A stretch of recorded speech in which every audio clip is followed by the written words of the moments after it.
buenos días. ¿Quién vive en Nicaragua? Gente que no vende patria. Hoy es viernes 9 de abril de 2021 con Carlos José Hurtado y con Luis Enrique Guerrero cuando son las 6 de la mañana con 30 minutos. Sin Fronteras, la revista con William Griggs Vivado en la primerísima 91.7 y 105.3 FM. Son las 6 de la mañana con 34 minutos. Estamos transmitiendo a partir de hoy en Facebook Live, en la página de Facebook Primerísima.Nicaragua, de Radio La Primerísima. Primerísima.Nicaragua, ahí pueden también sintonizar por Facebook Live la transmisión de Sin Fronteras. La página ha sido reactivada desde hace algunos días con mucha información. Por ejemplo, acabamos de publicar el incendio que se desarrolla en este momento en el mercado de Bilwi, que no ha podido ser controlado, que se desató aproximadamente a las 5:45 de la madrugada. Y ya lleva bastantes negocios consumidos. Hubo otro incendio ayer, ahí en Bilwi, que consumió 2 casas anoche. Pero hoy, en la madrugada, se incendió el mercado de Bilwi. Ojalá que lo controlen pronto y ojalá que no sean muchos los comerciantes que pierdan todo, porque de eso viven, hermano, y quedan con deuda, la familia sin ingresos. Esos incendios son terribles. A veces yo leo, solo hubo daños materiales. Sí, hermano, pero eso es la destrucción de los ingresos de una familia. O una familia que pierde su vivienda y sí, es cierto, queda vivo, es verdad, se puede reponer lo material, pero la angustia es terrible, perdés todo. Entonces no es que solo, ¿no? Lamentable, pues. Ayer, como dijéramos, reanudamos las marchas. Ayer Estelí despunta.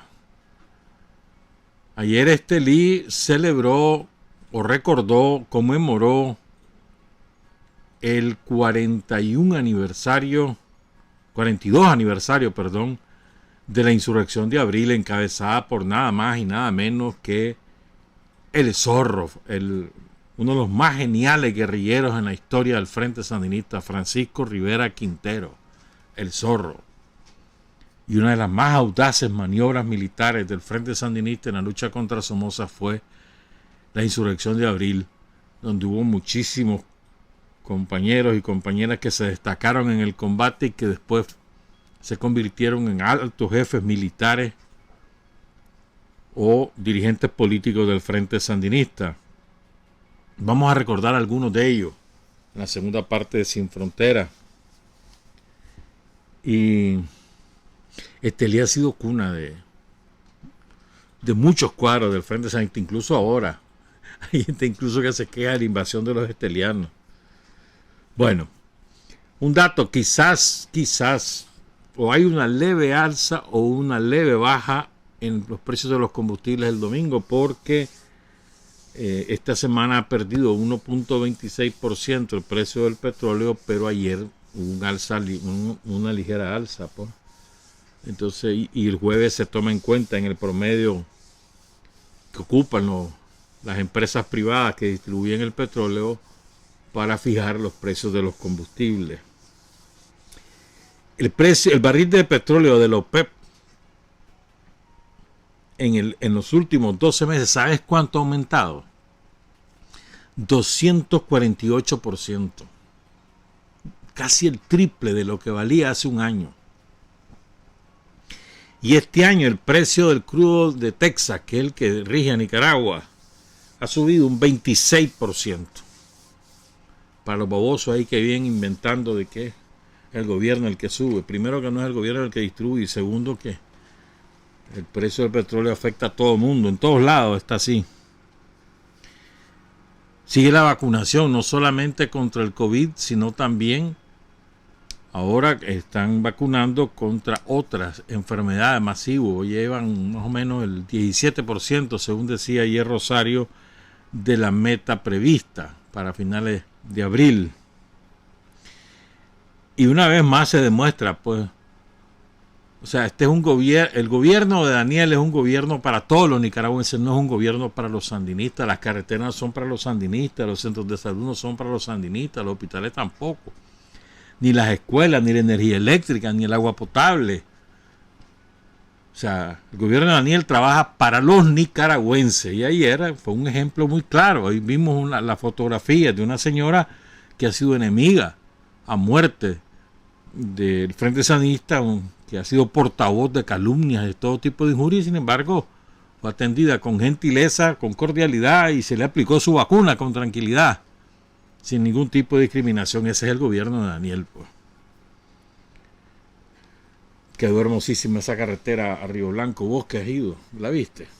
No, hombre, salvajada. Ya terminaron. Ayer la inauguraron. Nosotros la sufrimos esa carretera porque tenemos que hacer mantenimiento o resolver problemas en Río Blanco con la repetidora que ahí tenemos instalada. Y ahora la carretera de concreto hidráulico, esto completita, desde Muy hasta Río Blanco. Y después sigue, hermano, que va para ya llegar a las minas. Esa es la carretera que inicialmente la donó Chávez en la época de Alemán. Alemán se robó como la cuarta parte del financiamiento y entonces hicieron una carretera delgadita y se arruinó. En 2-3 años estaba arruinada. Finalmente Daniel la ha hecho y tremenda carretera. Dicen que ha estado lloviendo ahí todos los días.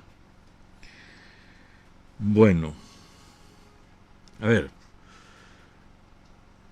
yo siempre he dicho, o sea, una de las grandes virtudes de Daniel es que tiene un olfato para medir los tiempos políticos extraordinario. Ayer, el presidente de la Asamblea Nacional, el doctor Gustavo Porras, anunció el inicio del proceso de selección de los nuevos magistrados del Consejo Supremo Electoral. 7 propietarios y 3 suplentes, 10 en total.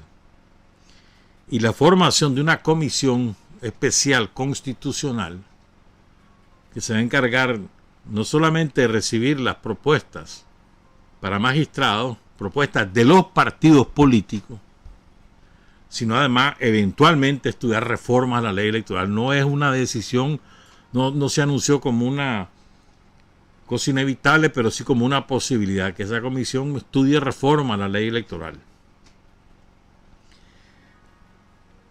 Entonces, de manera que esto coloca a los tranqueros en una posición difícil. ¿Qué van a hacer los tranqueros? Ellos venían reclamando que hay que cambiar el Consejo Supremo, no cuando, pero ¿qué van a hacer? ¿Cómo quieren ellos proponer sus candidatos?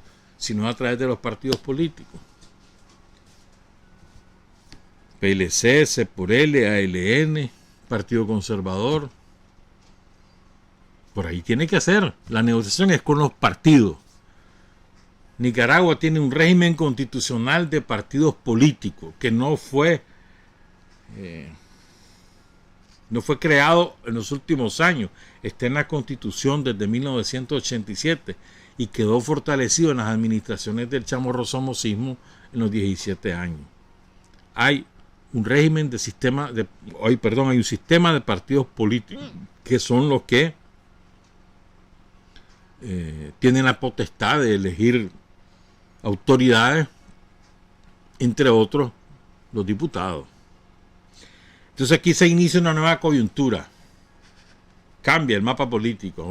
Ahora sí entramos de lleno a la carrera electoral con esta iniciativa de la Asamblea Nacional. El lunes lo discute la Asamblea, se aprueba la comisión, se aprueba la convocatoria de elección a los magistrados, después se manda a publicar a la Gaceta, y una vez publicada en la Gaceta empieza a correr un plazo de 15 días para presentar las candidaturas y luego el plenario elige. ¿Quiénes van a ser los candidatos? Ya lo sabremos. Y ahí viene la negociadera ahora.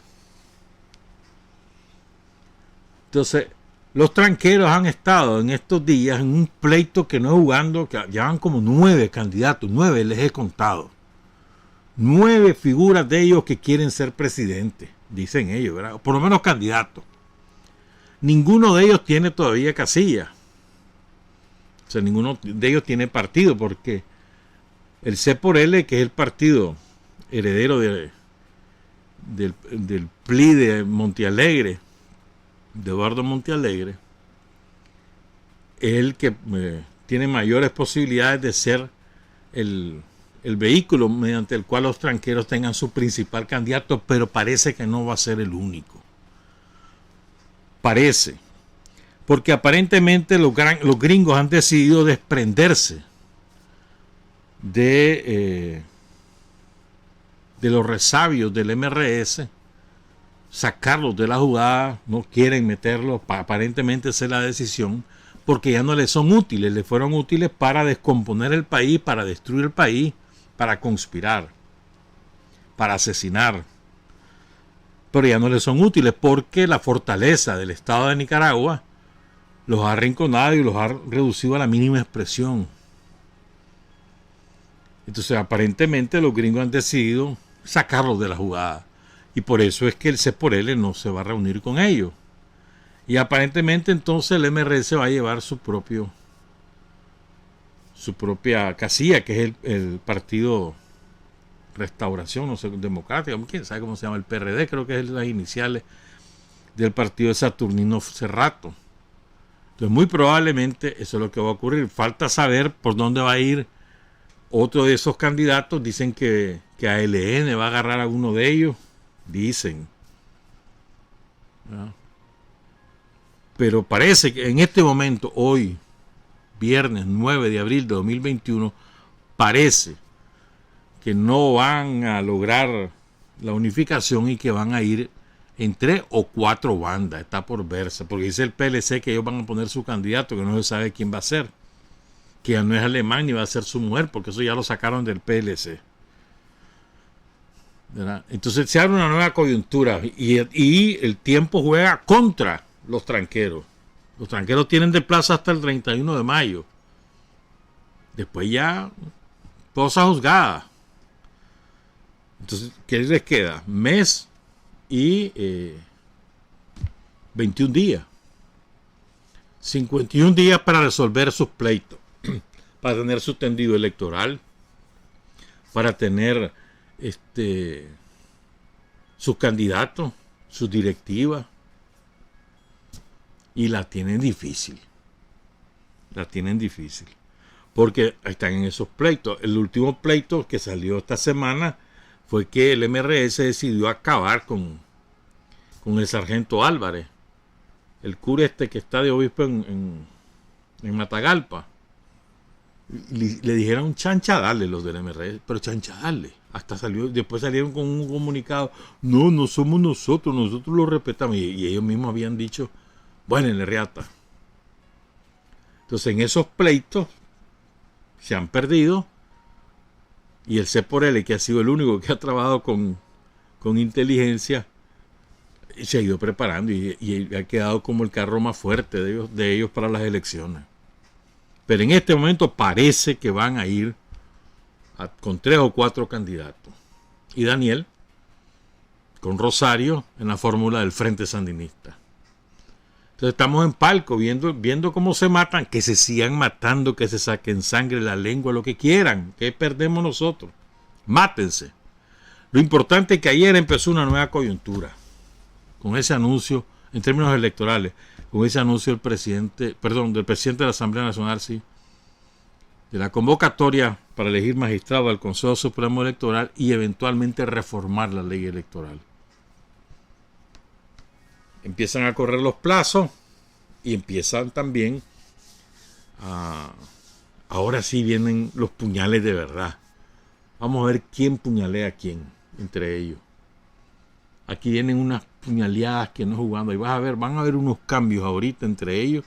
Se van a cambiar de acera atropelladamente. Y vas a ver, con tal de ir ahí en la lista.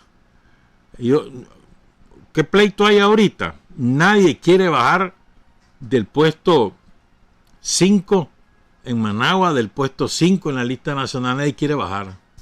Y el otro clavo que tienen es que según la Constitución y la ley electoral, debe ser hombre, mujer, hombre, mujer, hombre, mujer, 50 y 50. Entonces, ese es el otro clavo que tienen. ¿Qué cómo le hacen? Porque hay un montón de hombres, ¿verdad?, que su única aspiración ha sido tener la curul en la Asamblea Nacional. Entonces aquí vienen, ahí vas a ver unas puñaleadas que van a ver. ¿Cómo se van a cruzar? Ahí andan unos camaleones que tienen años de andar metidos en cuanto partido político aparece. Uno de ellos es un abogado de León. Ese fue viceministro de Gobernación de la Violeta, después fue viceministro de Alemán, después fue no sé qué cosa, con Bolaño ya se peleó, armó su partido, después regresó al PLC, después se volvió a ir, ahora anda. Ese es uno de los camaleones, ahí vas a ver. Pero después hay un montón. Y entonces quedaron retratados como lo que todos sabíamos que buscaban, ¿verdad? Y es que ninguno de ellos tenía una aspiración genuina de mejorar la situación del pueblo de Nicaragua. Ninguno. Sino que lo que querían era poder político. Y contrataron gente para sembrar el terror, financiaron los tranques de la muerte. Y ellos atrás, y ahora aparecen en primera fila como los grandes portavoces de los tranques para alcanzar prebendas políticas. Siempre se dijo que eso era lo que querían, ellos siempre lo negaron, y ustedes revisan todas esas listas que andan circulando, todos son los que nunca tuvieron en los propios tranques, pero son los que financiaban los tranques, o los que promovían los tranques, o los que reclutaban, los que contrataban a los tranqueros, a los drogadictos, narcotraficantes y asesinos que contrataron para estar en los tranques. Lo que es verdad. Nadie sabe para quién trabaja todo ese montón de babosos que se la creyeron y ahora están como cualquier baboso, como cola de ratón. Como cola de ratón.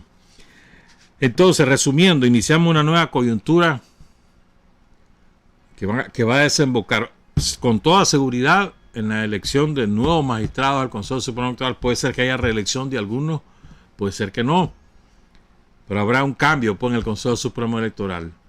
Son 10, 3 suplentes y 7 propietarios. En este momento el presidente del consejo es el comandante guerrillero Humberto Campbell, el vicepresidente es el coronel en retiro Emetelán Salmerón, está también Mayra Salinas, está Judith.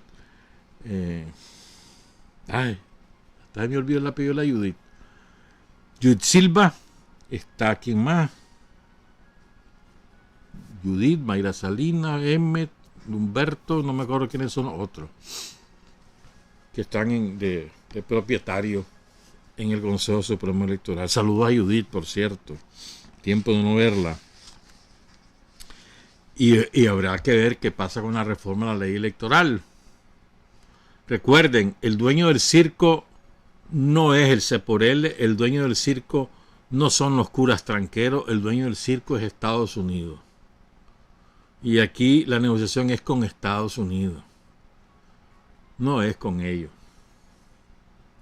Y aquí los ritmos y las decisiones las toma el gobierno de Nicaragua, el gobierno soberano de Nicaragua. No las toma ni la embajada yanqui ni los magnates, la toma el gobierno de Nicaragua, que lo dirige el Frente Sandinista y lo encabeza el presidente Daniel Ortega. No se pierdan en eso. Y esa negociación es con el dueño del circo, que ponen instrumentos, pues pueden poner a Almagro, pueden poner a cualquier otro, pero es con el dueño del circo. No nos perdamos.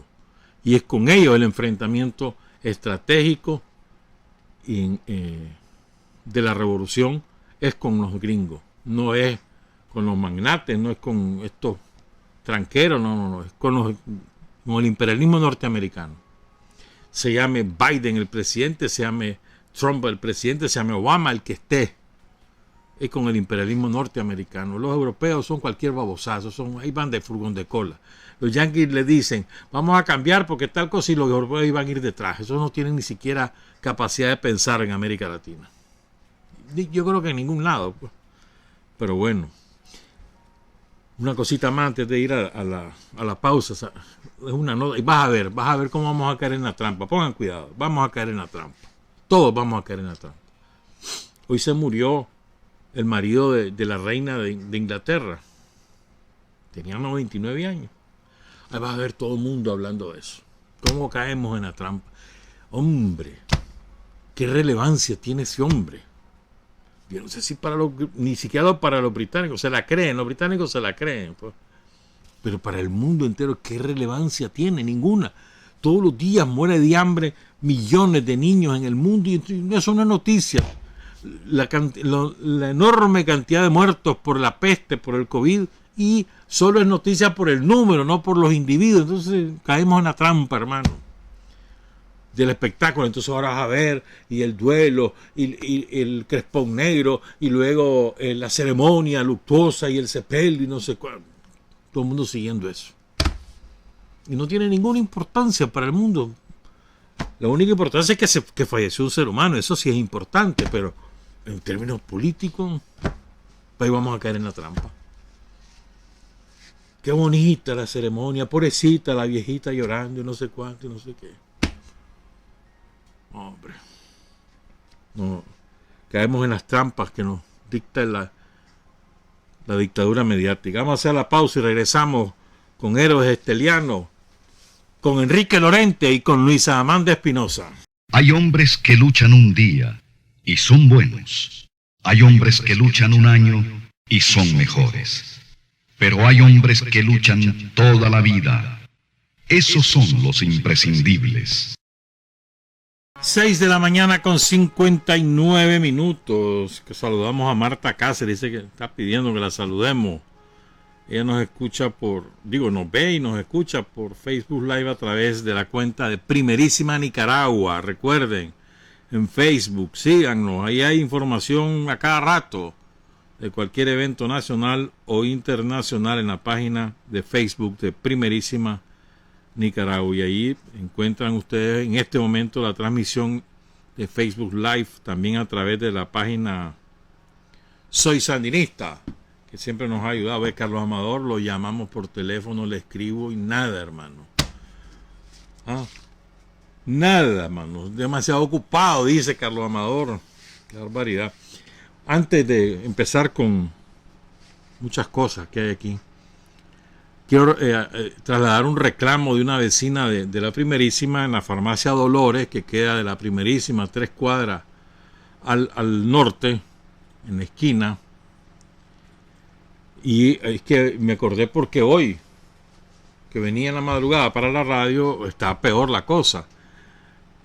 Me dice la propietaria de la farmacia que desde hace un mes le reportaron a Enacal que está roto ahí un tubo de agua limpia, y que la última respuesta que recibieron de Enacal es que les dijeron que es que no habían recibido el permiso de la alcaldía para romper la calle y que por eso no lo reparaban. Me parece increíble, una excusa increíble.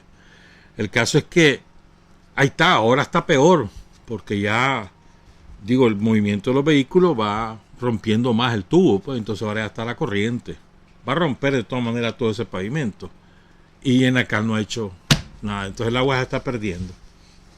Más de un mes, me dijo la señora, no sé, eso es lo que ella me dijo. Y me consta que ahí está roto.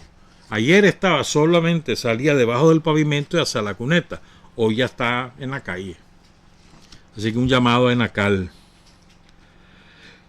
Denis Palma, un compañero, un veterano revolucionario de muchos años, tiene ahora una página en Facebook que se llama Mi Diario Popular. Y él publicó ayer una foto con una frase de Daniel que me parece extraordinaria. Y creo que como para reflexionarla, para comentarla. La frase de Daniel de 1990 no precisa la fecha, Denis. Sería importante precisarlo. ¿Cuándo y dónde? Daniel Dice, no fue el poder material el que hizo la revolución, sino la conciencia sandinista. Ahí tenemos esa frase ahí en imagen para los que están en Facebook Live. No fue el poder material el que hizo la revolución, sino la conciencia sandinista. Es de mucha profundidad esta frase. No es lo que hemos hecho, las obras como tales, las que van a determinar el triunfo electoral. Es la conciencia que adquiere el pueblo, el conjunto del pueblo, de que esos cambios son gracias a su propia acción a través del Frente Sandinista que vamos a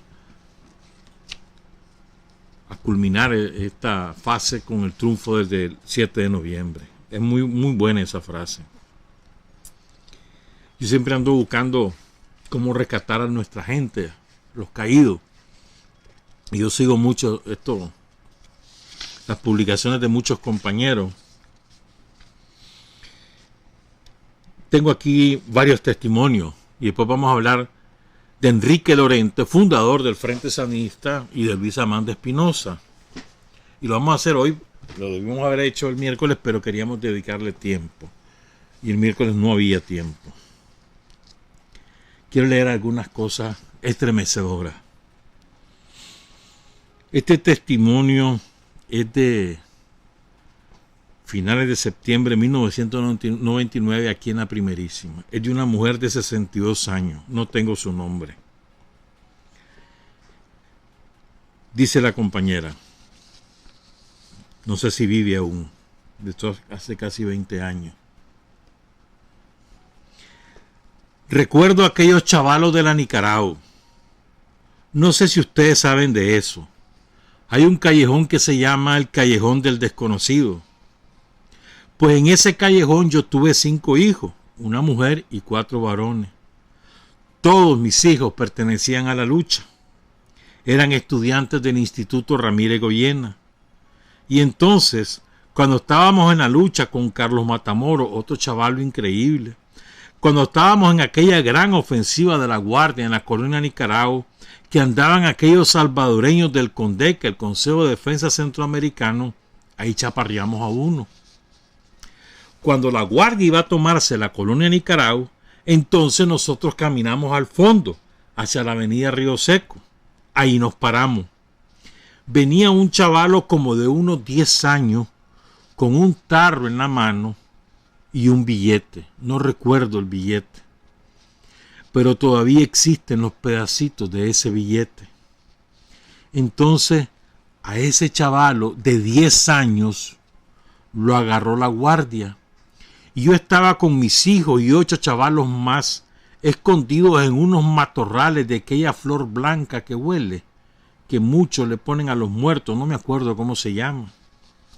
Y entonces fíjese que a ese muchachito lo agarró la Guardia, le arrancó el pescuezo, le arrancó las piernas, lo mataron con una bayoneta. Cómo tiraba sangre aquel esófago, cómo se disparaba la sangre de aquella criatura, y nosotros viendo, y nosotros sabíamos que íbamos a morir también porque eran unas bestias. Pero yo no sé qué hubo atrás de ellos, que ellos regresan a agarrar aquí por el lado de Rubenia, y nosotros pudimos correr más adelante y capearnos. Después regresamos, recogimos a ese niño en un saco, hicimos un hoyo y ahí lo enterramos. Y desde entonces se llama Callejón del Desconocido. Ese niño ahí quedó. Nunca se supo quién fue, jamás.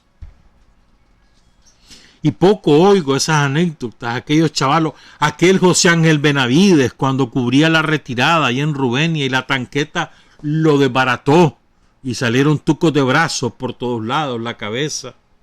Todos esos son héroes.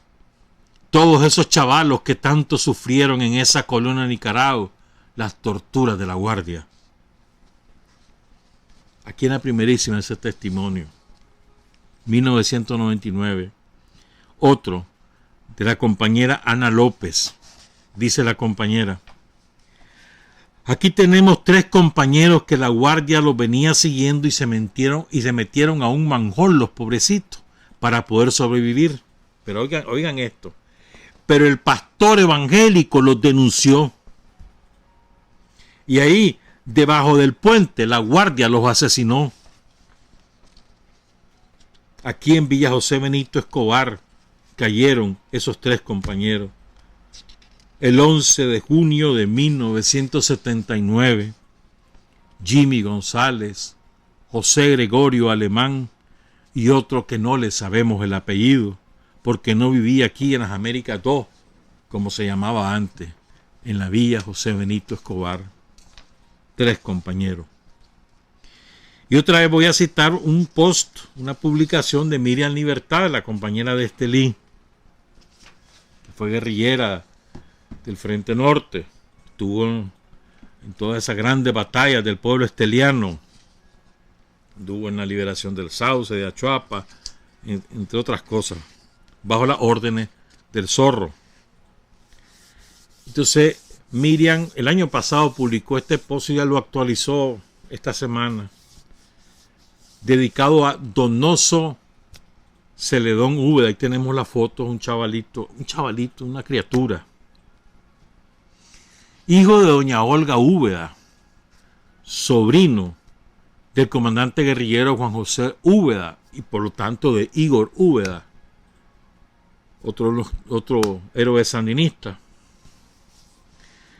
Entonces cuenta Miriam sobre Donoso Celedón, esteliano. El hijo de doña Olga María, como doña Olga Úbeda, como te decía, y vivían en el barrio que se llamó Santa María y que ahora se llama Juno Rodríguez, seudónimo de Donoso Ernesto, y cargaba un fal, dice Miriam, el guerrillero niño que a sus 16 añitos ya tenía mucha experiencia en acciones contra la dictadura. Nunca he oído hablar en las redes sobre él, ni entre los homenajes a nuestros héroes, jamás he oído hablar de él. Era un gran cuadro a pesar de su juventud. ¿Quién sabe quién era él? Les pido a quienes le conocieron hablen de quién era él, en homenaje a su 41 aniversario de haber entregado su vida. Esto 41 porque fue escrito el año pasado, recuerdo, ahora es el 42 aniversario. Solo les diré que el 11 de abril de 1979, después que atacamos el comando del Sauce, Donoso Celedón Úbeda cae en una emboscada de la Guardia Nacional en Los Guásimos, en la finca Ramiro Toruño. Él iba en un Jeep Land Rover color gris que habíamos recuperado al sacerdote de la iglesia. Ernesto iba buscando a la gente de 16, de la Xóchitl y de Ulises, de la columna General Pedro Altamirano, por la comunidad de Los Cedros, de Los Guásimos, ahí en Achuapa. Llevaba en el jeep varios tacos de TNT, de dinamita, que se los entregaría a la gente de la General Pedro Altamirano, y fue sorprendido por la guardia. Peleó como un gran guerrero hasta morir. Los Guásimos quedan entre Río Grande y Achuapa, más cerca de Achuapa, como a 2 kilómetros. A la orilla de la carretera es donde cae Donoso. Se topa con el camión de la guardia, combaten y lo matan. Hoy, dice Miriam Libertad, ante su anonimato me siento en el compromiso moral de decir cómo murió y que en su nombre le pusimos a nuestra columna Donoso Celedón, que era parte de toda la contingente del Zorro, del Francisco Rivera. Después vamos a leer algo del Zorro. Su piel canela y sus ojos color miel hacían contraste con su personalidad. Era serio cuando se requería, pero cuando quería bromear era imparable, se le salía a lo niño. Yo lo quise mucho. Pasábamos horas y horas platicando en el campamento y cuando aquel día que cayó, él no quiso que yo lo acompañara. Cuando lo busqué ya se había ido solo a entregar el TNT y a la 1:30 de haberse ido sentimos la potente explosión del TNT que llevaba el jeep. Fue muy bueno haber compartido con Donoso nuestro compañerismo, ya que con sus ocurrencias y con su voz aún de niño hacía más llevaderos aquellos días de guerra, de guerrillas. Otros compañeros también testimonian sobre Donoso. Era un joven temerario y decidido. Otro, el pelón, qué chavalo más valiente, hasta el peligro lo hacía chiste. Valiente y calmo, amable y cariñoso. El zorro lo compara con Celín, chavalo guapísimo y siempre alegre y serio cuando fue necesario. Fue estudiante en el Instituto San Francisco y junto a David Celedón, otro combatiente histórico radicado ahora en Estados Unidos, integrantes del Frente Estudiantil Revolucionario FER, eran los que realizaban la toma de ese instituto y participaron además en otras acciones, incluyendo su participación en la insurrección de septiembre en Estelí. Donoso era un compañero valiente, extraordinario guerrillero. Muy poco o casi nada se dice de él, pero creo justo que todos los que los conocimos en las distintas etapas de su vida debemos darlo a conocer. Fue del comité ejecutivo del Frente Estudiantil Revolucionario FER en Estelí, era el más hipote, 16 años, y era miembro del ejecutivo del FER, que en aquellos tiempos ser del ejecutivo del FER no era para cualquier trompudo. Con Donoso, cuenta otro compañero, estuvimos en aquel combate del Cerro La Flor, si no me equivoco, 23 de marzo de 1979. Él organizó y dirigió la defensa porque nos sorprendió la guardia en la falda del cerro y ante la ausencia de los jefes Freeman y Marcio, Ernesto se puso al frente y combatimos desde las 11 de la mañana hasta el atardecer, que logramos retirarnos en orden sin bajas hacia Las Quitas, donde nos reencontramos con Damián. Ahí conocí el valor y la astucia de ese chavalo flaco y jodedor. Valiente, dice otro compañero, intrépido, nunca vacilaba, jamás le tembló la mano, líder nato, hizo historia y murió como aquel, el de las Termópilas. Y el zorro, en su libro, La marca del zorro, dice lo siguiente, hay dos pasajes donde él habla sobre Donoso. El primero, incorporé a sí mismo, está hablando después de la insurrección de septiembre y la insurrección de abril, y dice, incorporé a sí mismo a dirigentes del Frente Estudiantil Revolucionario FER como Antonio Castillo, ahora jefe de Estado Mayor del EPS en la 6ª Región Militar, a su hermano Ulises Castillo, ahora jefe de las tropas rurales del EPS en Managua, a Mauricio Zelaya Úbeda, quien llegó a ser jefe de una columna guerrillera, a Donoso Celedón Úbeda, un muchachito de 16 años, audaz, sereno y frío, una especie de Celín Chible. Cayó en 1979, en la forma que más tarde voy a explicar, ahora lo contamos, y a su muerte una columna guerrillera fue bautizada con su nombre. Y luego dice el zorro más adelante en el libro, Donoso Celedón Úbeda era un dirigente estudiantil muy heroico, de apenas 17 años, sobrino del comandante Juan José Úbeda. Murió durante una emboscada que se preparaba en el camino a El Sauce contra patrullas de la guardia provenientes de las guarniciones de Achuapa y El Sauce. Este muchacho se movilizaba con otro combatiente a bordo de un jeep requisado, ubicando a las fuerzas enemigas. Otros compañeros, por imprevisión, dejaron pasar una patrulla a un área que se suponía estaba bajo nuestro control. No alcanzaron a alertarlos y la patrulla los sorprendió. Los mataron y con la misma dinamita que cargaban en el jeep hicieron explotar los cadáveres, despedazándolos. Esa es la guardia. Esa es la guardia de la Chamorro. Esa es la guardia. La guardia que defendía los intereses de los magnates. Esa es la guardia somocista. Así actuaba, como les he venido contando. Sigo. La hija de Juan Alberto Blandón, otro gran combatiente esteliano, grandísimo, cayó allí, estuvo preso y cayó en Estelí también. Juan Alberto Blandón, viejo militante del frente. Su hija Violeta Onfalia Blandón Úbeda cuenta sobre Donoso. Te asesinaron un domingo de Ramos, 8 de abril de 1979. No tenías 33 años como Jesús, Eras un niño de 17 años. No entraste triunfante el 20 de julio, ni tuviste alfombras de palmas, pero teñiste la tierra con tu sangre. Te metiste a redentor por tu pueblo, te crucificaron a balazos no centuriones romanos, sino hordas de asesinos homocistas. Moriste acompañado no del buen ladrón y del mal ladrón, sino de hermanos de lucha, hermanos de mística, de compromiso, de sueños. Te negaron el llanto de tu madre al pie de tu cruz. Nadie pidió enterrar tu cuerpo, sino la misericordia de un cristiano que te dio sepultura arriesgando su vida. No estás a la diestra de Dios Padre, pero estás en su reino, en su regazo, como todos los justos. Precioso. Escrito por Violeta Onfalia Blandón Úbeda, hija de Juan Alberto Blandón, otro héroe sandinista. Y Miriam Libertad menciona a otros compañeros caídos que vale la pena recordar siempre. Miriam menciona a Ciano Miranda, seudónimo Juancito, quien la noche anterior a la caída de Donoso cayó durante el ataque al comando de la Guardia del Sauce.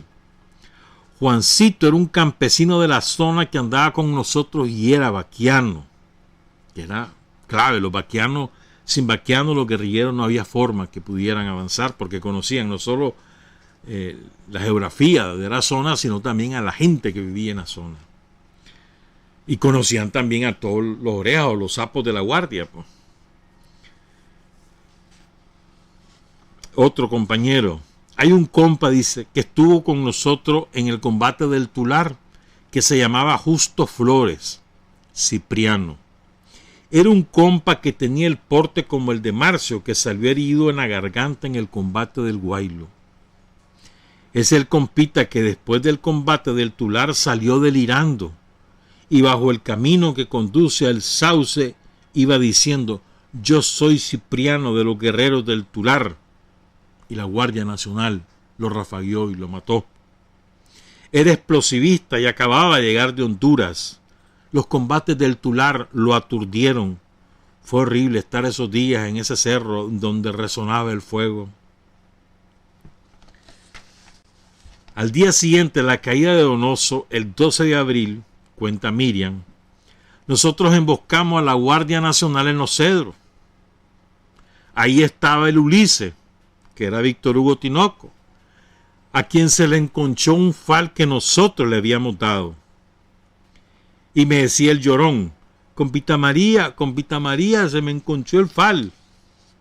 Y en lo que me bajo de mi posición a componer el fal, tomó mi posición un compa de León. Y en ese instante que el muchacho toma la posición que tenía Miriam, porque Miriam baja a revisarle el fusil a Ulises, se baja de su posición, la ocupa la posición un muchacho de León recién llegado a la columna, y en ese instante le meten un balazo en la cabeza al muchacho. El hecho de habérsele enconchado el arma a Ulises me salvó mi vida, pero pegaron al otro compa que ahí murió. No sé si ahí lo enterraron también los campesinos. Era recién incorporado de la General Pedro Altamirano y andaba una escopeta, de complexión regordete y bajo de estatura, morenito, andaba tenis, no andaba bota. Creo que se había sumado ahí en el Sauce. A quien le pegaron un tiro que le cruzó la garganta, como decíamos antes, el 4 de noviembre de 1978 fue a Marcio. Así era su seudónimo, no recuerdo su nombre. Sí recuerdo de apellido Toruño. Se recuperó de la herida y luego en la última insurrección cayó en Matagalpa. Sé que era de Achuapa y también sé que la Guardia Nacional asesinó a su hermana de nombre Edelma Toruño, que la conocí camino a El Carrizal. Iván Castillo recuerda a este compañero, Juan José Mesa Blanco, de 14 años, caído en los Jobos en abril de 1979, no sin antes aniquilar al jefe de la patrulla de la Guardia, Bernardo González. Juan José Mesa Blanco, de 14 años, murió atravesado por disparo de Garán cuando con una pistola 38 enfrentaba a la tanqueta y a los guardias. ¿Quién recuerda a Juan José Mesa Blanco? Otro héroe. Al ocotaliano Teodoro López, recuerda Iván Castillo. Teodoro López sí es recordado en Ocotal. Ahí hay un barrio que así se llama, el barrio Teodoro López, de seudónimo Pedrito, el primer guerrillero caído en septiembre, capturado, herido y luego masacrado. Y dice Iván Castillo, mis primos César Delgadillo, Orlando y Gilberto Urrutia, capturados en la retirada de abril, donde hoy es la Uninorte, torturados, fusilados y quemados sus cuerpos por la tenebrosa Evi. Otro caído lo recuerda Basilio Lorente, recuerda a Germán Morán Orozco, seudónimo El Malo, quien traía armas desde El Salvador y cayó en la insurrección de abril en Estelí. Ivania III recuerda de esta manera, que a mí me impactó la manera como lo recuerda. Son dos líneas. Dice Ivania III, mi hermanito Saúl III, con su heroísmo y arrojo, defendió en el frente sur la liberación de Riva. Mi madre todavía espera su regreso. Dramático, ¿no? La madre todavía espera que regrese Saúl 42 años después. Son las 7:23, ahora vamos a hablar de Enrique Lorente y de Luis Amanda Espinosa. Cayeron el 3 de abril, ya hoy es 9. Pero no es una efeméride la que nos debe obligar a recordar a los héroes, sino siempre. Quiero saludar a Gloria Campos, que nos escucha allá en Estados Unidos, y a su hija Marta Diómera Lorente Campos, y a su hijo también, los hijos de Enrique y de Gloria. Enrique Lorente, un cipote, un chavalito, se metió al frente. O sea, miren, Enrique Lorente era un cuadrazo, así, un cuadrazo. Carlos Fonseca lo quería muchísimo a Enrique Lorente. Lo golpeó duro cuando cayó en el 70. Ya había caído Julio Buitrago y después Leonel Rugama y después cae Enrique Lorente. Fue un golpe durísimo. Porque Enrique acompañó, o sea, es parte del núcleo fundador del Frente Sandinista desde el movimiento Nueva Nicaragua. Ya lo que nació el 19 de junio de 1943 en Santa Cruz. Saludos a Moncho Álvarez. Nació en Santa Cruz, ahí en Estelí, que queda entre San Nicolás y Estelí. Entre la entrada, entre el empalme a San Nicolás y Estelí. Ahí nació. En 1943, repito. Pongan cuidado. En el 60, él participa en las manifestaciones, en la fundación del Movimiento Nueva Nicaragua. Ya Enrique había estado hasta en las manifestaciones estudiantiles, le habían metido un balazo en la rodilla. Se recuperó. Estudiaba secundaria. Entonces, mira qué clase de chavalo, 17 años, y participa en la fundación del Movimiento Nueva Nicaragua. Pues te digo, que no es cualquier trompudo, hermano, era cuadrazo. Con Faustino Ruiz, Fernando Gordillo, Francisco Buitrago, Germán Pomar, Iván Sánchez, Santos López, Silvio Mayorga, Jorge Navarro, José Benito Escobar, Carlos Reina, Tomás Borges, Rigoberto López Cruz, Óscar Benavides, Edén Pastora, Julio Jerez, Germán Gaitán, Bayardo Altamirano y otros. Todos estos son los fundadores del Movimiento Nueva Nicaragua. Claro, con Carlos Fonseca, obviamente, ¿no? Dice Daniel recordó esto hace como, ¿cuándo fue? Creo que en el 2009, algo así. Lo recordó Daniel a Enrique Lorente. Dice Daniel, con la alfabetización acompañábamos la concientización de familias humildes en los barrios de Managua y en particular de los barrios de la zona costera del lago, desde Acahualinca hasta el barrio Los Pescadores. Ahí íbamos a alfabetizar. Carlos Reina, Enrique Lorente, Francisco Moreno, entre otros compañeros que sobreviven también, como Jorge el Cuervo Guerrero, participaban de esa iniciativa. O sea, Daniel era parte de esa, pero lo que pasa es que Daniel era más chavalo, ¿verdad? Era como 2 o 4 años menor. Pero ahí andaba Daniel en la pelota, de este cipoterío. Tenemos que recordar una cosa, ¿sabes qué? Hay una cosa que el otro día lo comentaba con alguien. Pues sabes que Daniel era sandinista antes de ser del Frente Sandinista. ¿Y sabes por qué? Por su papá. Porque como su papá se carteaba con Sandino y era un gran defensor de Sandino, entonces él trasladó toda esa experiencia a sus hijos. Entonces Daniel, antes de que el Frente Sandinista se fundara, ya Daniel era sandinista. Un dato interesante, pues. Sigo con Enrique Lorente. Entonces se funda el Frente. Enrique Lorente entra a trabajar a la Gadala María, o a la textilera. En aquel tiempo, por tu casa, eso eran unos talleres enormes, era eso. Trabajaban montones de obreros. Como las zonas francas ahora, nada más que ahora trabajan mayoritariamente mujeres, en aquel tiempo eran mayoritariamente varones, chavalos. Les pagaban una miseria, pero eran los telares famosos. Ahí trabajó Enrique Lorente. Y Carlos le dio la misión a Lorente: usted organiza el sindicato, regrega papeleta, haga trabajo de conciencia política, y en eso andaba. Lorente nunca le arrugó la cara a nada.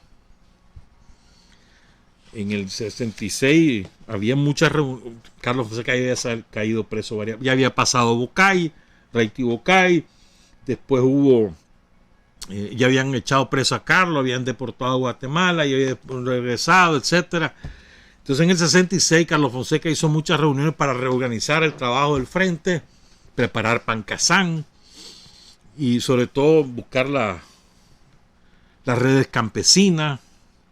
Entonces las reuniones las hace con Rigoberto Cruz, con Silvio Mayorga, con Oscar Turzo, con José Benito, con Humberto Ortega, con Daniel, con Enrique Lorente y con Carlos Reina. ¿Verdad? Y entonces Enrique Lorente le toca el trabajo sindical y en los barrios.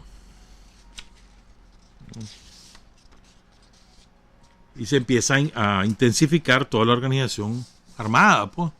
A buscar reales, a buscar armas, a entrenar gente y buscar cómo abrir de nuevo la guerrilla en el campo, ¿verdad?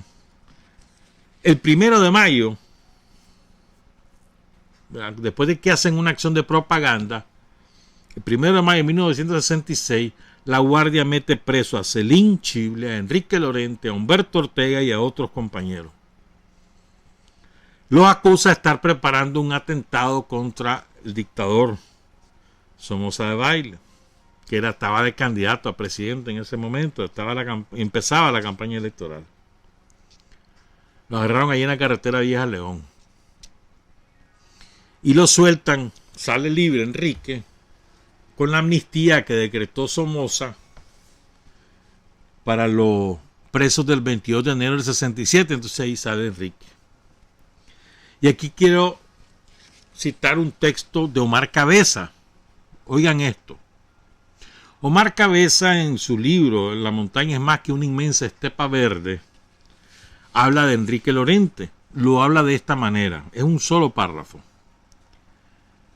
Solo me recordaba de Enrique Lorente, que era epiléptico, y que para provocarle la epilepsia, en la cárcel le pegaban en la cabeza, y entonces lo cachimbiaban epiléptico, le pegaban, y salía de la epilepsia, y le volvían a pegar, y lo torturaban después que le pasaba la epilepsia, y le volvían a provocar la epilepsia. ¿Te imaginas ese horror? Estamos hablando que Enrique tiene en ese momento, ya nació en el 43, esto fue en el, tenía 23 años. 23 años, está preso, entonces lo comienza a cachimbiar la guardia. Y como sabe que es epiléptico, le pegaban en la cabeza para provocarle ataques de epilepsia. Le provocaban el ataque de epilepsia, entonces lo golpeaban más y después lo torturaban. Lo volvían a golpear en la cabeza para que le diera el ataque, lo golpeaban y lo torturaban. Eso aguantó Enrique Lorente. O sea, esa calidad de compañero era Enrique Lorente. En agosto de 1967 participó en toda la organización del esfuerzo guerrillero de Pancasán. Después se traslada a León con José Benito Escobar. Ahí deben salir porque la guardia los tiene detectados y van y se va para Cuba. Se va con Tomás. Lo saca de Nicaragua Germán por Costa Rica, por Punto Ciego.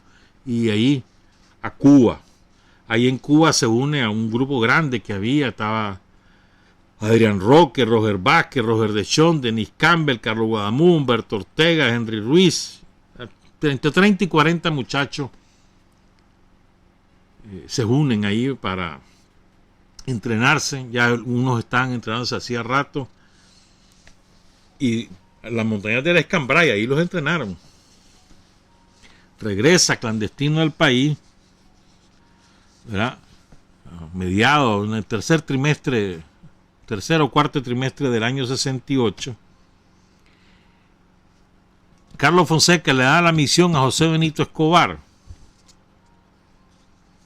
¿verdad? De abrir en la montaña o de reagrupar en la montaña a los campesinos que habían participado del esfuerzo de Pancasán y que habían quedado disgregados. Entonces le da la misión a José Benito de realizar ese trabajo. Entonces ahí lo mandan a Enrique Lorente como segundo al mando de esa formación. Y va también, por cierto, a Enrique Lorente le decían el teacher, no sé por qué, le decían el teacher, sí. Ahí va también Denis Campbell, un muchacho que le decían Vietcong, cuyo nombre era Jorge Martínez. Ahí va Adrián Gutiérrez, el Chelito famoso, y a otro que le decían Van Troy, ¿verdad? Ahí son fundamentales en este esfuerzo guerrillero que se hace, que encabeza José Benito. Son fundamentales los campesinos de la zona. Jacinto Hernández, Catalino Flores, Denis Ortega, conocido como Chico Chiquito, Víctor Guillén Eulalio, Luis Hernández el Cabo, y los hermanos Hernández, Saturnino, Juan, Inés Hernández y Pablito, que aún vive. Inés, que fue el mejor vaquiano que tuvo la guerrilla en la montaña. Cuenta el Chelito Adrián, esto es importante para que recordemos historia del frente y de paso recordamos a Enrique. Dice el Chelito Adrián: se da el movimiento guerrillero del Sinica que casi nadie cuenta cómo nace esa guerrilla. Ese movimiento guerrillero nace porque se encomienda a José Benito Escobar, a Enrique Lorente y a mí ir a organizar un lugar donde traer a todos los que andaba persiguiendo la guardia y que habían participado en Pancasán.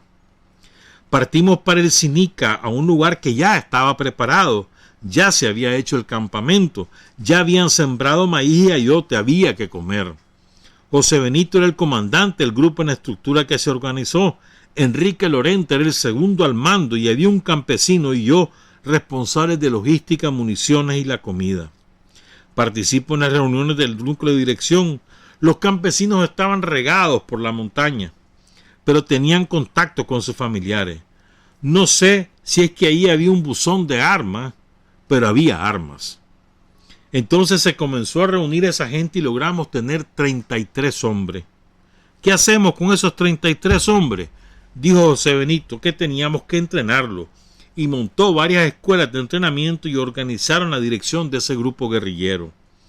Pero eso fue en el año 68, después de la guerrilla de Pancasán. Ya entrenados era un grupo guerrillero, pero no teníamos orientación de enfrentarnos a la guardia, porque el trabajo era abrir la ruta Sandino, desde Raití hasta el Sinica. Pero nos hostigaban los jueces de Mesta. Oímos una noticia de que en un mes habíamos ajusticiado 28 jueces de Mesta. Y no es que nosotros los ajusticiáramos. Es decir, ellos llegaban donde teníamos el campamento en el Bijao. Llegaban a atacar y teníamos que contestar. Y ahí matamos a 28 jueces de Mesta. Fueron 3 o 4 enfrentamientos y nosotros salimos de allí.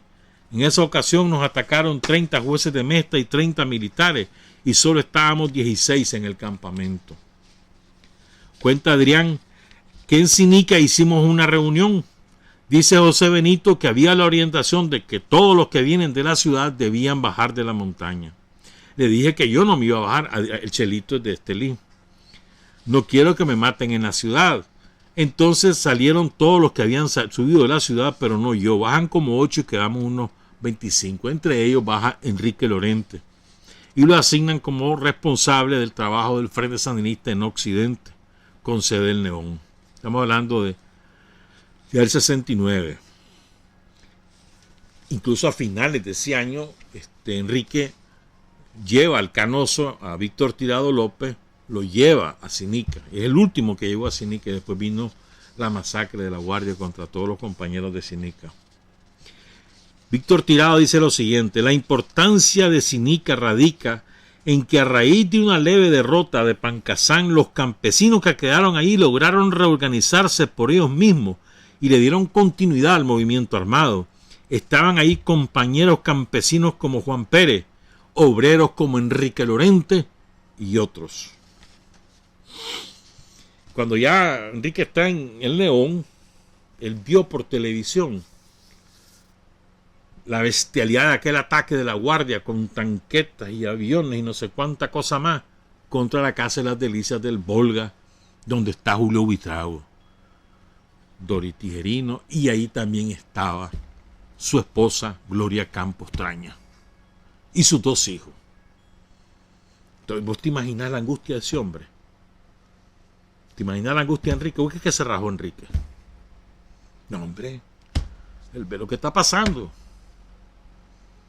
Entonces, la angustia que están sus compañeros de lucha, ¿no? Julio, a quien él conocía muy bien, está su esposa, sus hijos, todo eso viéndolo por tele. Y él sabe que no puede hacer nada, que no puede irse a meter ahí del León. Pero ubíquense en esa situación. Incluso hay Doris Tijerino dice, contó que Enrique Leonel Rugama se hizo muy amigo de los 2 niños. Eran brothers de los 2 chipotes, los bromeaba, los chineaba, los jugaba Leonel Rugama ahí en esa casa de Julio Buitrago. Y casualmente en esa vez que baja a Managua y después a León, bueno, viajaba mucho de León a Managua, Estelí, hizo una gran amistad con Leonel Rugama. Según René Núñez, cuenta René Núñez lo siguiente: en los últimos meses, antes que Leonel muera, Leonel se encontró con 2 compañeros con los que tuvo una magnífica vinculación política y humana e hicieron un buen equipo de trabajo. Esos compañeros eran Enrique Lorente y Roger Núñez, los 3 caídos en combate. Enrique y Roger juntos y luego cayó Enrique. Perdón, Leonel y Roger juntos y luego cayó Enrique. Luego, oigan esto, finales del 69, ya cayó Julio. Entonces, para conmemorar el 5º aniversario de Casimiro Sotelo, el 3er aniversario de Casimiro Sotelo, el Frente decide hacer varias acciones simultáneas, el 4 de noviembre de 1969. La acción más espectacular, pero no la única, la más espectacular era secuestrar un avión de la NICA, llevarlo a El Salvador y después a Cuba y salir indemne. Y la misión se la dan a Pedro Arauz y a Juan José Quesada. Exitosa. Secuestraron el avión, se lo van a El Salvador y después pum para Cuba. Una acción espectacular fue. Eso puso en primer plano al frente en aquel momento. Después Pedro se queda en Cuba y también José los mandan a Palestina y estuvieron entrenándose. Después llegó Patricia Argüey y otros compañeros. ¿Verdad? Entonces, ese mismo día le dan la misión a Leonel Rugama de realizar una recuperación bancaria en León, ¿verdad? En el banco que estaba frente a la iglesia de la Recolección. Y el comando está integrado por sus amigos, compañeros y amigos, Enrique Lorente, Roger Núñez, Carlos Agüero, cuyo aniversario acabamos de conmemorar, y Mauricio Hernández. La acción es un éxito rotundo. Recuperan 94.000 córdobas, que al cambio de la época eran $13.000 más o menos. O sea, como que ahora, como $200.000 de ahora. Un montón de plata. Imagínate que en aquel tiempo, y hay una gaseosa te costaba 40 centavos. Solo imagínate el poder adquisitivo. El pasaje del bus costaba un chelín. Un chelín, no, un chelín, 25 centavos. Vos comías, con 5 reales vos comías. Una gaseosa y un pan, vos comías. Ya, para que tengan una idea del poder adquisitivo, $13.000 recuperan en León. Y la tercera acción estaba a cargo de Cristian Pérez, que también cayó en Giluá. Era colocar bombas en Managua. Fíjense bien, Lionel recuerdan que su casa principal en Managua era ahí por el periférico. Y Enrique con frecuencia llegaba a esa casa porque eran brothers, Lionel, Enrique y Roger, brothers, pues. Enrique era el mayor. Lionel tenía 20 años y Roger tenía 16, 17 años. El mayor era Enrique. Cuenta René Núñez. Lionel se trasladó de esa casa un día y una noche después de la recuperación que hicieron a la sucursal del BOER del Banco La Palmera el 10 de enero. Lionel participó en esa recuperación desde la casa del barrio San Judas y lo mandamos desde ahí donde un colaborador cerca de San Judas. Solo permaneció allí un día y una noche. Llegaría el 11 o el 12 de enero a la casa donde murió. Cuando Lionel llega ahí, están 3 compañeros más, Enrique Lorente, Roger Núñez y Mauricio Hernández. Esa noche o la noche siguiente, tanto Roger Núñez como Enrique Lorente son trasladados para Estelí. Desgraciadamente no pudimos contactar a la gente de la casa de Estelí y ellos se tuvieron que quedar durmiendo allá afuera, en el monte, ahí cerca de Estelí.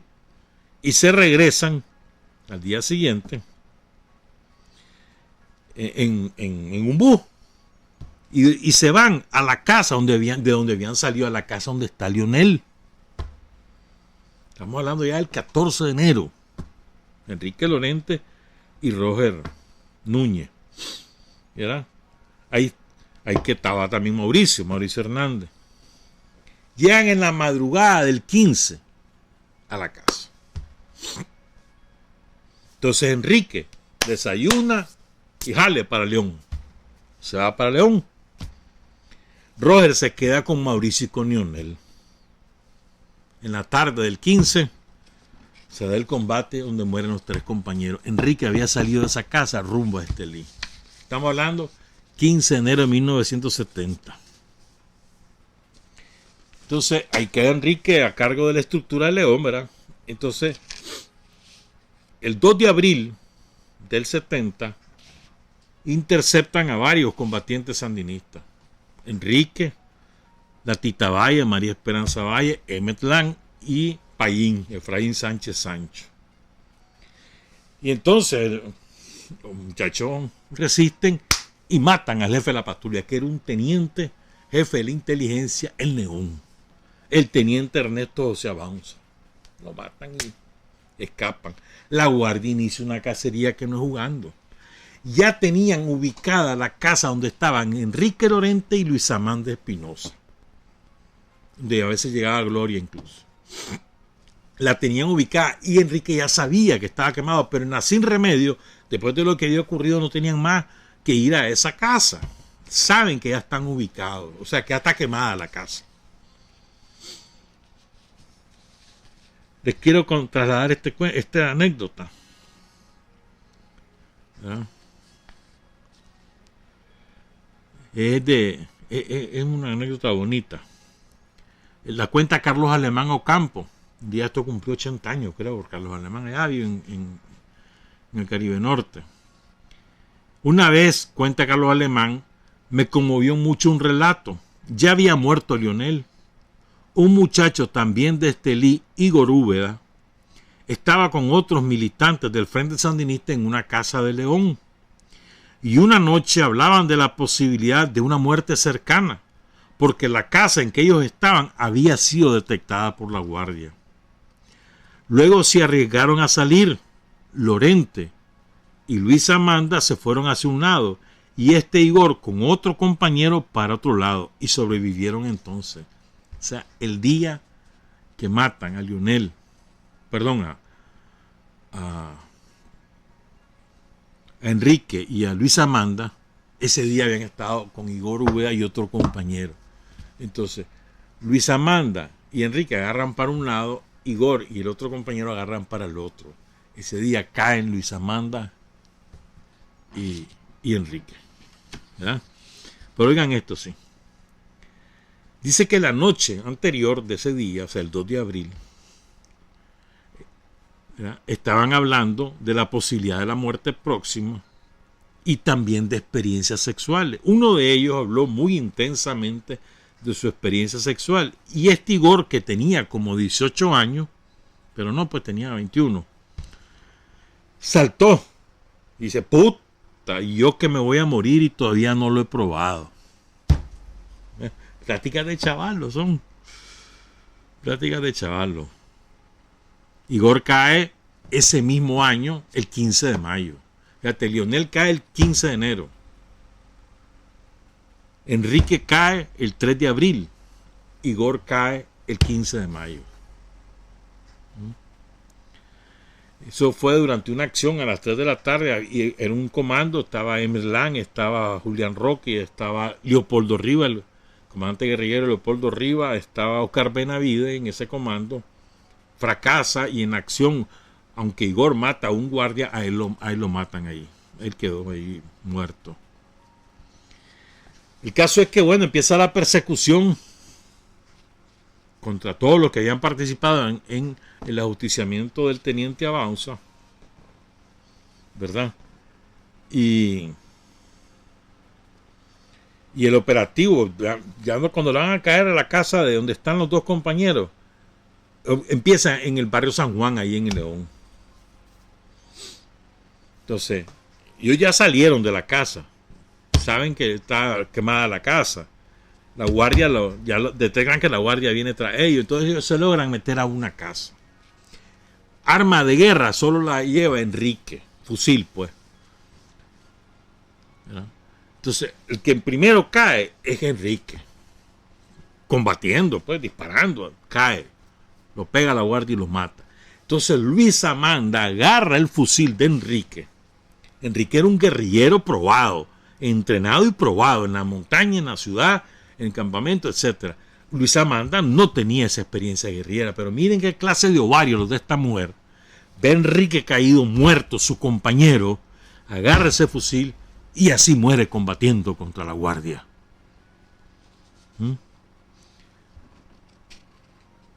Entre los guardias allí andaba un famoso, un maldito asesino que se llamaba Pablo El Chele Aguilera. Ahí lo hirió. Uno de los dos, Enrique o Luis Amanda, hirieron a este Aguilera. Ahí andaba también uno que le decían Pipilacha, ahí en León, se llamaba Toribio Ubanda. Todos estos ya murieron. Y andaba el batallón Somoza, antes de la EBI es esto, comandado por un teniente que fue una bestia somocista. Se salvó ese cabrón. ¿Quién sabe qué se hizo Ronald Samson? Ese era una bestia, como Alessio Gutiérrez, otra bestia. El macho negro, Alessio Gutiérrez, aquel de Matagalpa, no me acuerdo el nombre, aquel de Matagalpa que ese fue un asesino, y este Samson, esos eran los más reconocidos. A Enrique Lorente, su cuerpo lo reconoce su mamá, doña Clotilde Ruiz de Lorente, esteliana. Doña Clotilde participaba en acciones allá en Estelí. Ella no era solamente la mamá de Enrique, ella también participaba en actividades políticas. Y sobre el cadáver de Luis Amanda hubo muchas versiones. Al principio se dijo que quien había muerto era Tita Valle. Luego que era una hermana de Roger Núñez. Después que había sido Gloria Campo, la compañera de Enrique y la madre de sus dos hijos. Después Ahí llegó la madre adoptiva de Gloria, doña Yelvita de Campos, llegó a la morgue y dijo que no era su hija, pues. Finalmente, el cadáver lo reconoce una hermana de Luisa Amanda que se va desde Managua a León solo con el pasaje de ida. Va a la morgue y confirma que es su hermana. Entonces los estudiantes de la UNAM hicieron una colecta para darle el pasaje y para el féretro de la Luisa Amanda. Así fue. Entonces ella se puede venir a Managua en un transporte con la recolecta, se trae el cadáver de su hermana Luisa Amanda Espinosa a velarlo ahí en su casa que quedaba ahí por Café Soluble, ahí por la subasta, pues. Ahí lo velaron y después fue sepultada. Ese mismo día que caen Enrique y Luisa Amanda, el 3 de abril de 1970, en el barrio San Luis de Managua, la guardia mete preso a Celín Chible, a Cristian Pérez, y a Germán Pomares. Pomares, esa carceliada que le dieron a Pomares fue terrible porque ahí lo torturaron al hombre. Hay una aclaración de él de esa vez. Yo tengo esa transcripción. A él lo acusaban, a Germán, de haber sido parte del comando que ejecutó a Baunza. Carlos Fonseca, cuando recién liberado en Costa Rica por el comando encabezado por Carlos Agüero, lo liberan a él, a Humberto Ortega, a Plutarco, salen para Cuba. Puesto en Cuba, Carlos dio un mensaje en los últimos días de octubre del 70 y lo leyó. Entonces, ya con esto voy a cerrar. Lo de Luisa Amanda me va a quedar pendiente para el lunes.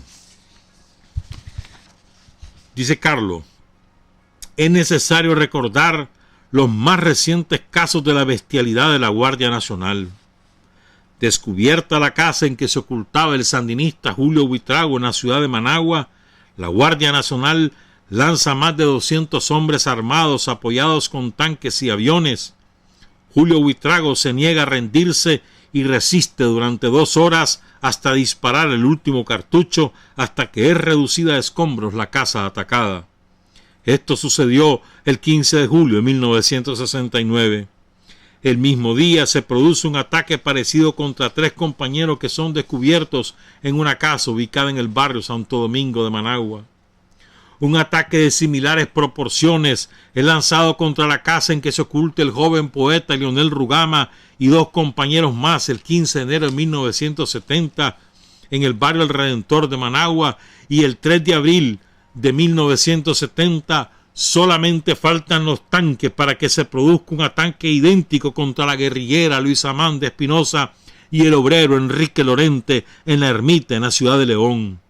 Recordemos el asesinato del sandinista David Tejada, triturado a culatazo hasta saltarle los ojos por el mayor Oscar Morales, ayudante del jefe de gobierno Anastasio Somoza hijo, siendo arrojado el cadáver al cráter del volcán Santiago. Recordemos las decenas de campesinos asesinados en las montañas del norte de Nicaragua, inclusive arrojándolos por los aires desde helicópteros.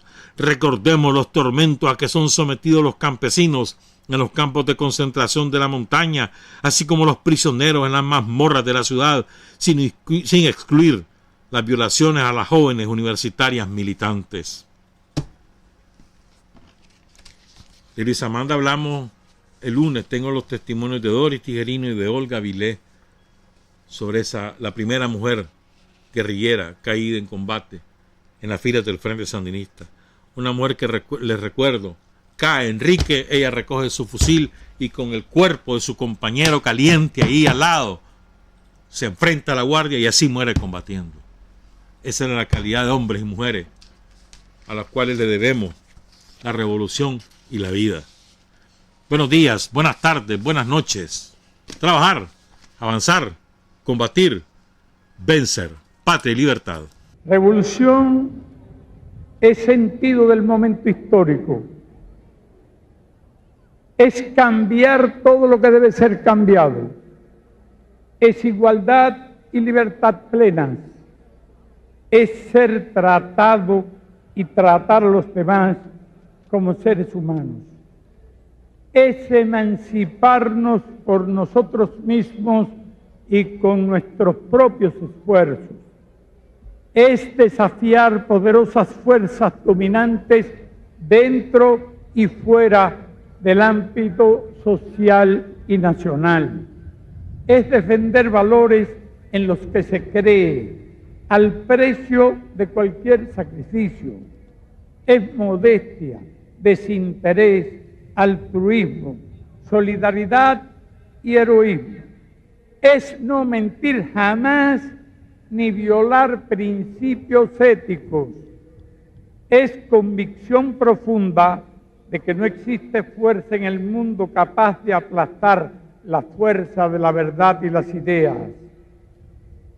Revolución es unidad, es independencia, es luchar por nuestro sueño de justicia para Cuba y para el mundo, que es la base de nuestro patriotismo, nuestro socialismo y nuestro internacionalismo.